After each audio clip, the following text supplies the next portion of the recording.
É isso aí, né, pessoal? Então vamos lá para a gente poder dar fim aí a esse estudo sobre a parte legal da ética, pelo menos em relação ao decreto 1171, né, e eventualmente. A gente chegou num ponto que é o seguinte: já estabelecido todos os princípios morais, éticos que você precisa seguir na sua vida, as condutas que a gente espera, o que você não pode, quais são os deveres, está tudo bonitinho. O problema é, e se por acaso você ou alguém comete uma infração, né, comete um ato contrário ao que o código de ética determina? Então é nesse ponto que a gente vai trabalhar a partir de agora. O que acontece? Como que eu posso lidar com isso? Porque tem várias vezes falou, eu vou comunicar eventual desrespeito ao código, eu preciso denunciar tal. Tá, mas eu vou comunicar a quem? Eu vou denunciar como? Como que isso vai funcionar? E é exatamente esse ponto que a gente vai trabalhar a partir de agora. Foram criados pelo decreto 1171 as chamadas comissões de ética. Comissão de ética é um grupamento de pessoas que tem como principal função apurar a indicação de infração cometida por um agente público e, se encontrar a verdade por trás disso, se realmente for confirmado, aplicar a penalidade legalmente estabelecida. Então é essencial você entender comissão de ética. A questão é, nosso decreto é de 94. Se você reparar na seção 4, que vai tratar das comissões de ética, tem vários dispositivos que foram revogados pelo decreto 6.029 de 2007. Por quê? Porque precisou se fazer uma organização do sistema de gestão de ética. Então, eu vou te mostrar o decreto 1171 e, de bônus, digamos assim, porque é essencial a gente fazer isso, os tópicos que eu preciso trabalhar com você que estão lá no decreto 6.029 e vou te explicar como tudo isso está montado hoje, tá? Então vamos logo para a tela para a gente começar a brincadeira. Inciso 16, em todos os órgãos, presta atenção, todos os órgãos e entidades da administração pública federal direta, indireta, autárquica e fundacional ou qualquer órgão ou entidade que exerça atribuições delegadas pelo poder público deve ser criada uma comissão de ética. Veja bem, eu estou falando para você que todo mundo da administração pública direta, da administração pública indireta também, tá? Interpretando como delegados as sociedades de economia mista e empresas públicas e também os concessionários e permissionários, os delegatários. Então, quando o cara passa a ter um contrato com o Estado, o concessionário, por exemplo, que ele passa a ter um contrato de concessão de serviço público, ele é obrigado a ter uma comissão de ética também. Então perceba que o registro da comissão de ética, esse decreto, como atinge todo mundo que submete a ele tem que ter uma comissão de ética também para poder garantir, né, a aplicabilidade do código. Então, vamos lá. Olha só. O que é importante a gente saber? Isso é no âmbito, não se esqueça, federal, perfeito? Claro que se o Estado aderiu ao decreto, ele também vai criar uma comissão de ética. Deve ser criada uma comissão de ética encarregada de orientar e aconselhar sobre a ética profissional do servidor, no tratamento com as pessoas e com o patrimônio público, competindo-lhe conhecer concretamente de imputação ou de procedimento suscetível de censura. Esse daqui seja o assunto que mais caiu em provas na história da ética. Mas vamos lá. Quais são as funções da comissão de ética? Duas. Ela é um órgão consultivo e ela é um órgão de processo, né? Um órgão processual. Ele não é o judiciário, ele não tem juiz, ele não tem nada. A comissão de ética é uma instituição criada por 3 servidores, a gente vai falar mais tarde sobre a composição dela, mas ela tem primeiro uma função consultiva. Então, como assim consultiva? Se você tem dúvidas sobre o código de ética, você busca a comissão de ética para te explicar. Ela também vai criar cartilhas, guias, vai fazer cursos. Não importa, ela precisa ser o órgão de consulta. É ela que vai explicar como o código de ética deve ser aplicado. E também vai ser responsável por garantir o comportamento adequado de todos ao código de ética. Mas não só isso. Ele também vai ser um órgão investigativo e até mesmo punitivo, né? Pelo lado processual. Ele vai investigar a apuração, vai fazer a apuração de eventual infração de ética e, dependendo do que for, vai punir. Perceba, a única punição que a comissão de ética pode aplicar sobre alguém chama-se censura. Qualquer questão de prova que fale, a comissão de ética demitiu, nunca. Comissão de ética suspendeu, nunca. A comissão de ética só pode censurar. Tá, Dalmo, legal. Então, a comissão de ética toma conhecimento da ação de um agente público que tem que ser punida com demissão, segundo o estatuto, e não faz nada. Ela não faz nada para punir. Mas, se ela identificou que aquele ato, além de sofrer a censura, é um ato punível com uma ação de improbidade, é punível na esfera penal, é punível na esfera administrativa, ele vai pegar, a comissão de ética vai pegar os documentos do processo dela e vai remeter esse processo administrativo disciplinar gerado por ela, vai remeter às autoridades para que a autoridade competente possa instaurar o procedimento correto. Então, por exemplo, a gente viu várias situações de conduta do agente que configuram outras situações também. Então, o cara, por exemplo, se utilizou do cargo dele para receber um benefício, enriquecimento ilícito, também pode gerar demissão. Então, os documentos vão para o chefe dele, para a instauração de um processo administrativo disciplinar com intenção de demissão, e ainda pode ir para o Ministério Público para que ele venha instaurar um processo administrativo, não, um processo judicial, uma ação de improbidade administrativa. Percebe? Então, também não é que a comissão de ética vai ver, vai aplicar censura e falar, já está resolvido, está punido. Não. Ela pode ser a motivadora das ações de outras autoridades. Só que aí são legislações específicas. Perfeito? Agora, a comissão de ética só pode censurar. Ela não pode fazer mais nada. Beleza? Voltando para a tela.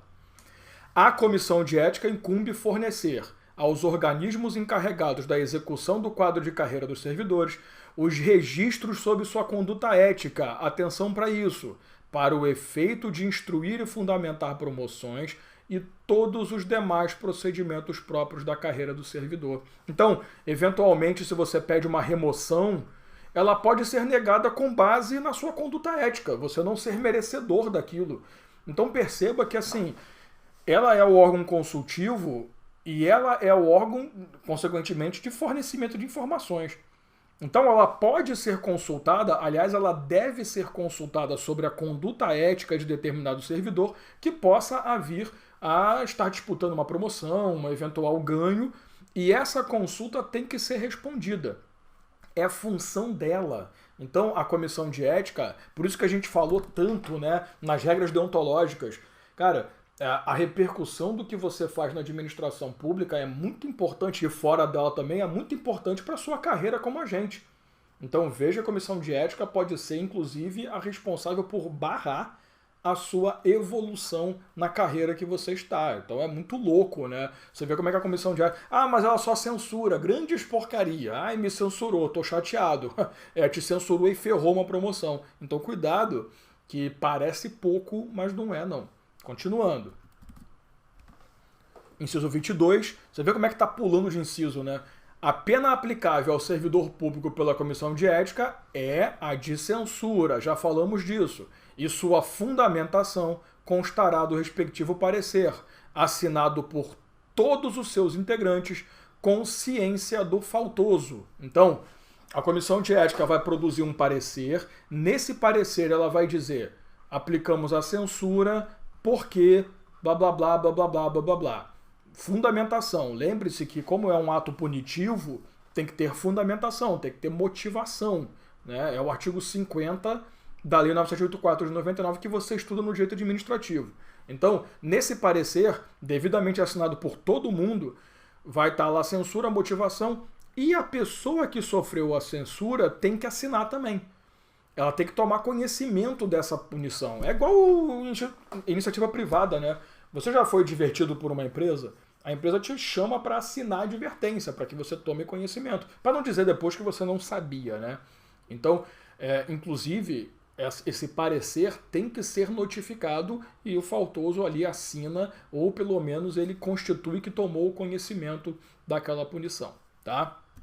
E para fins de apuração do comprometimento ético, aqui ele vai trazer o que é o agente público, né? Na verdade, o que é o servidor público? Entende-se por servidor público todo aquele que, por força de lei, contrato ou qualquer ato jurídico, preste serviço de natureza permanente, temporária, excepcional, ainda que sem retribuição financeira, desde que ligado direto ou indiretamente a qualquer órgão do poder estatal, autarquia, fundação pública, entidades paraestatais. Aí entra OS, OCIPs, né? Empresas públicas, sociedade de economia mista ou qualquer setor onde prevaleça o interesse do Estado. Ou seja, o decreto trouxe o que na doutrina moderna nós chamamos de agente público, né? Ele trouxe aqui que antigamente se considerava como servidor público. Hoje, servidor público é aquele que detém uma relação de estatuto com o Estado apenas.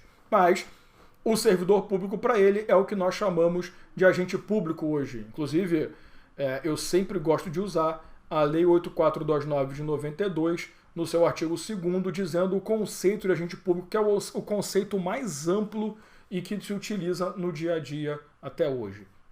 Então veja que é um decreto posterior, mas que mesmo assim, né, ele acaba utilizando um conceito mais antigo, né? O servidor público hoje ele tem uma posição de ser o estatutário só e ponto final, um servidor estatal. Mas veja que aqui não tem de... Cara, não importa. Ah, mas eu estou trabalhando para a administração pública de forma voluntária. Não interessa, você está submetido ao Código de Ética. Ah, mas não interessa, eu não recebo, não importa. Você está submetido ao Código de Ética. Você tem a presidência da República, você tem um monte de ministério, você vai ter a administração pública indireta federal, né? Então tá aqui a indireta. Você vai ter os contratados, né? Os concessionários ou permissionários de serviços, delegatários. Cada um deles tem uma comissão de ética própria. Olha que bagunça. Então, assim, esses caras vão conduzir a ética dentro de cada uma da sua ação. O problema é você garantir uma uniformização de funcionamento dessa comissão de ética. Então, a ideia foi linda, a execução é quase impossível, porque você passou a ter diversos órgãos de ética, de comissões de ética, cara, e cada um pensando de um jeito, aplicando de um jeito, com uma celeridade ou sem celeridade, respeitando ou não respeitando. Como que você garante que as comissões estão agindo corretamente? Então se tornou um problema.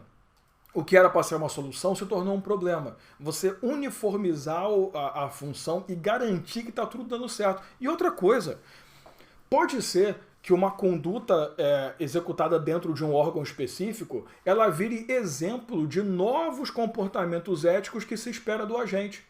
Aí, só naquele órgão, os outros órgãos não vão poder observar também essa conduta e, quem sabe, até acrescentar isso no seu rol de comportamentos morais que se espera do agente.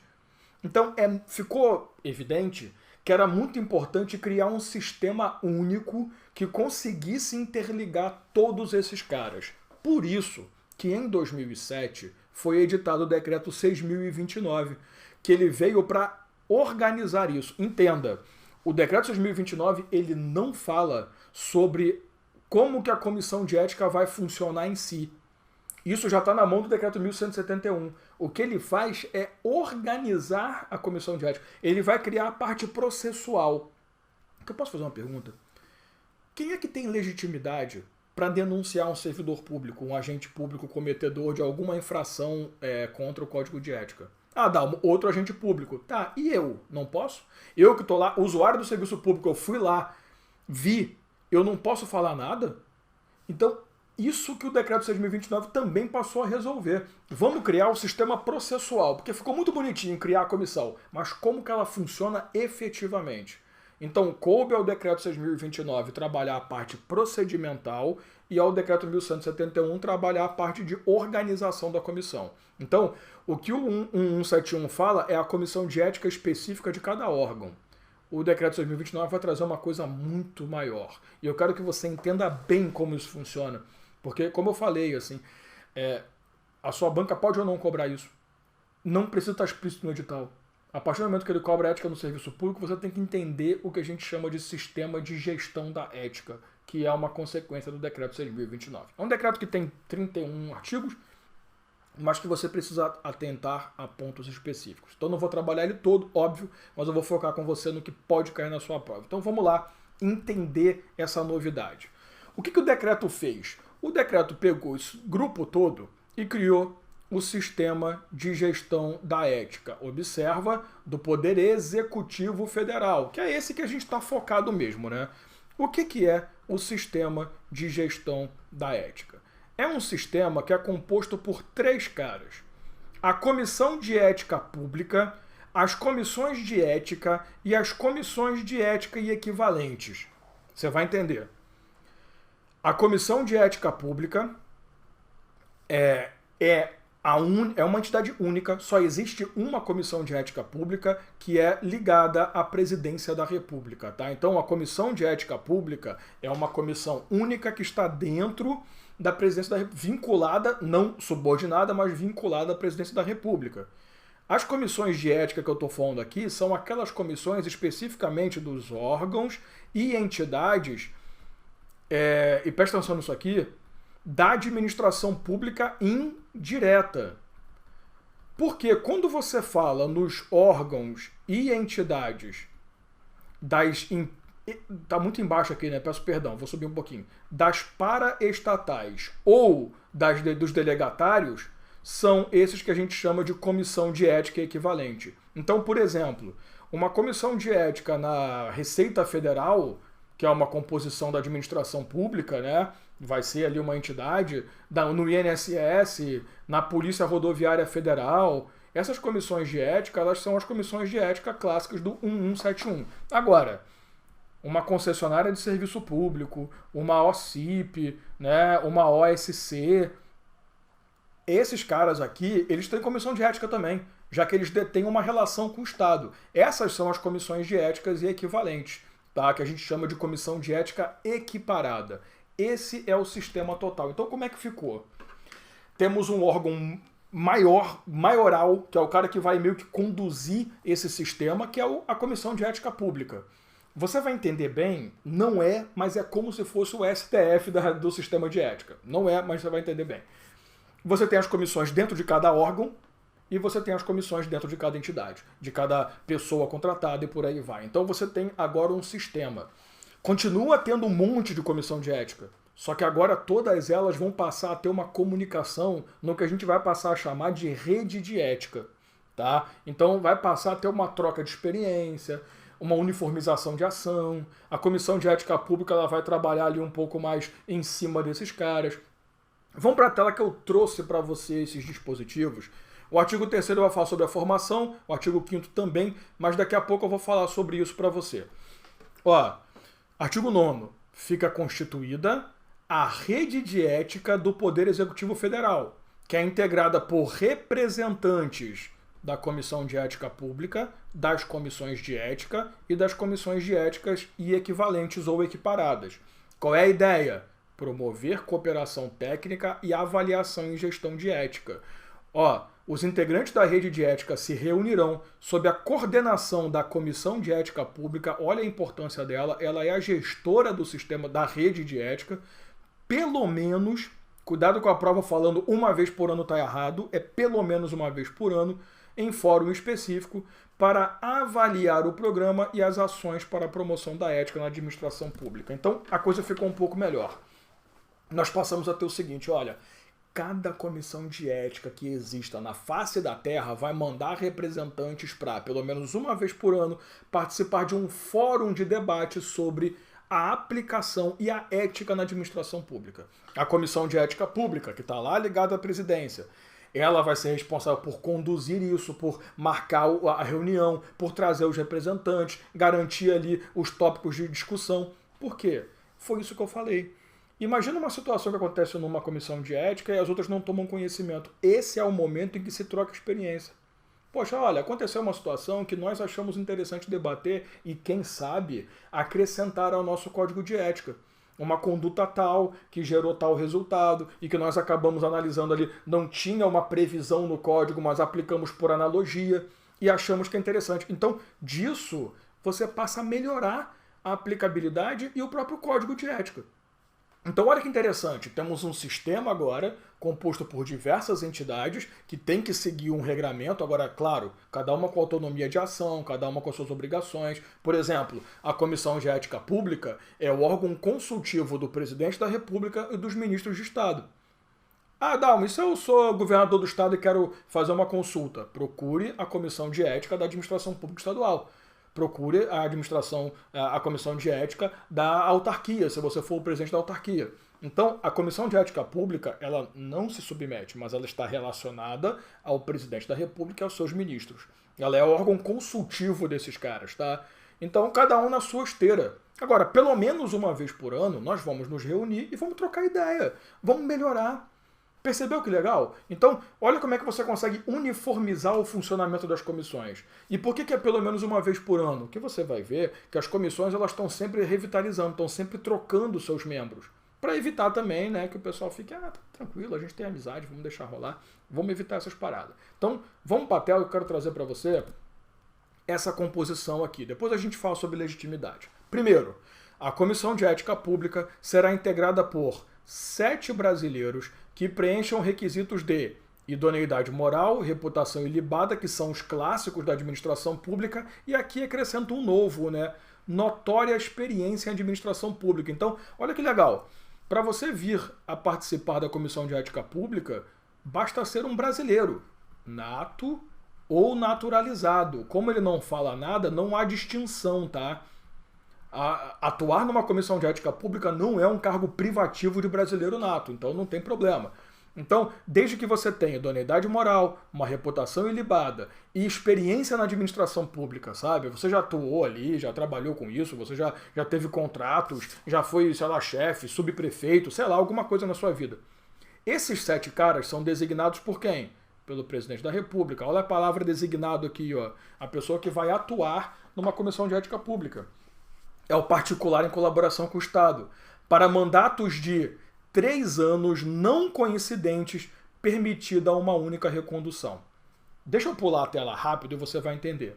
Cada comissão de ética do Decreto 1171, e isso a gente está falando da comissão de ética e das comissões de ética equivalentes, será integrada por 3 membros titulares e 3 suplentes, então são 3 servidores de regra, escolhidos entre servidores e empregados do seu quadro permanente, designados pelo dirigente máximo da entidade para mandatos não coincidentes de 3 anos. Deixa eu fazer um esqueminha com você aqui. Comissão de Ética Pública e vamos colocar assim, ó, demais comissões. Porque aí entram as comissões de ética e as comissões de ética equivalentes. Primeiro, é formada a CEP por 7 brasileiros. Já nas demais comissões, 3 servidores. Lembrando que esses caras também vão ter 3 suplentes, né? O que significa isso, Dalmo? Que para você compor a CEP, basta ser brasileiro. Não me importa se você tem que ter experiência, mas não importa se você é um servidor público, um empregado público. Agora, nas comissões de ética, não. Você tem que compor o quadro permanente. Então, no INSS, por exemplo, a comissão de ética é formada por servidores do INSS. Beleza? Então, tem que ser do quadro permanente da instituição. Segunda coisa, esses brasileiros têm que ter reputação ilibada, tal, já falamos. Aqui é designado pelo presidente da República. Então, é ele que vai dar a canetada para os 7 membros da Comissão de Ética Pública. Já nas demais comissões, é o dirigente máximo de cada entidade. Então, é a autoridade superior, é o representante máximo da entidade ou do órgão. Outra coisa, ambos vão ter mandatos não coincidentes de 3 anos. Por que esse negócio de mandatos não coincidentes? Porque, na realidade, fica ruim, né? Se você deixar... Eu vou colocar aqui pequenininho, ó, mandato de 3 anos, não coincidente. Você já sabe, né? Fica ruim você deixar formar aquele clube do bolinha, né, parceiro? O pessoal da antiga sabe o que eu tô falando. Formar aquela camaradagem dentro da comissão de ética. Então, o que significa não coincidente? Você sempre está trocando pelo menos um. Então, assim, entrou o primeiro... Tanto que quando o Decreto 6.029 foi constituído, como é que funcionou? Em um ano entraram 3, no segundo ano já trocou um, no terceiro ano trocou outro. Aí, dali em diante, de 3 em 3 anos você teve uma nova... Quer dizer, todo ano você tinha uma formação nova, né? Mas em 3 em 3 anos você tem uma nova composição no total. Então é interessante você notar que toda hora está mudando gente. Eu não posso permitir que fiquem sempre aqueles 3 ou sempre aqueles 7, no caso da Comissão de Ética Pública, atuando juntos durante 3 anos consecutivos.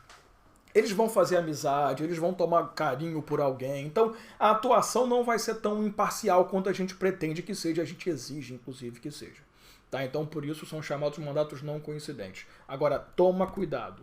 Em momento nenhum, o artigo 5º do Decreto 6.029 falou sobre recondução. Então, A CEP permite uma recondução, ao passo que nas demais comissões não há possibilidade de recondução. Ah, mas uma lei não proíbe, mas ela também não prevê. Então a gente entende que como não há uma previsão explícita de recondução, não há recondução. Beleza? Então para a prova você leva assim. As comissões de ética ou as equivalentes não podem ter recondução, só na Comissão de Ética Pública, e mesmo assim a recondução é uma única vez para mais um mandato de 3 anos. Beleza? Então toma muito cuidado para você não confundir as regras da Comissão de Ética Pública e da Comissão de Ética. Normalmente é isso que cai em prova, isso legitimados, né? Mas normalmente é isso que cai em prova, a composição de cada um deles. E veja bem, voltando para a tela anterior, olha o parágrafo 1º. A atuação na CEP não enseja qualquer remuneração. Isso também vale para as comissões de ética, tá? O fato de você trabalhar ali não vai te dar um aumento, um ganho, um bônus. Para seus membros e trabalhos são considerados prestações de relevante serviço público. Pode servir para você fazer amizade, ser um puxa-saco de alguém e conseguir algum cargo melhor. O presidente terá o voto de qualidade, então desses 7 caras elegeremos um presidente, ou dos outros 3 na comissão de ética, terá um presidente, que é um voto de Minerva, né? E aqui, ó, os mandatos dos membros serão de 1, 2 e 3 anos, estabelecido no decreto, que é a história para ter mandatos não coincidentes, tá? E para a gente poder finalizar, o artigo 11 vai falar sobre a legitimidade. Quem são os legitimados para exigir atuação da comissão de ética?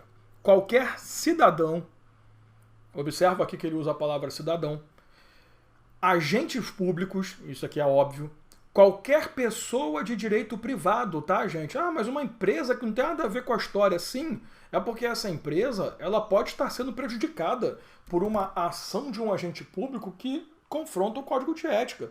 Por exemplo, uma pessoa que está recebendo dinheiro para facilitar a tramitação de documentos de uma empresa e a minha empresa está parada.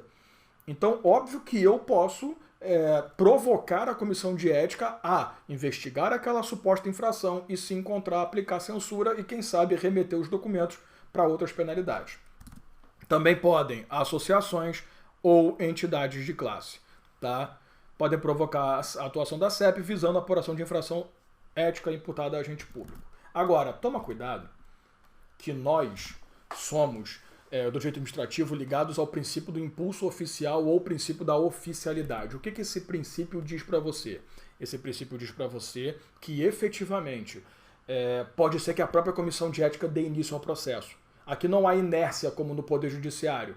Tá? Então pode ser que a própria comissão instaure o processo e averigue ali a atuação do agente público, beleza? Vamos lá, para a gente poder finalizar aí, sem estourar muito do nosso tempo. O processo de apuração de prática de ato em desrespeito ao preceituado no Código de Conduta da Alta Administração e no Código de Ética Profissional será instaurado, de ofício ou em razão de denúncia fundamentada. Tá aqui o princípio do impulso oficial ou da oficialidade, respeitando-se sempre, contraditória para a defesa, óbvio, né, pela Comissão de Ética Pública ou nas outras comissões de ética. Qual é o prazo? 10 dias. O prazo é igual para todos, tá? 10 dias para a defesa e 10 dias para novas manifestações, eventualmente novos processos. Está aqui, ó. O investigado poderá produzir prova documental necessária à sua defesa. Atenção, parágrafo 3º.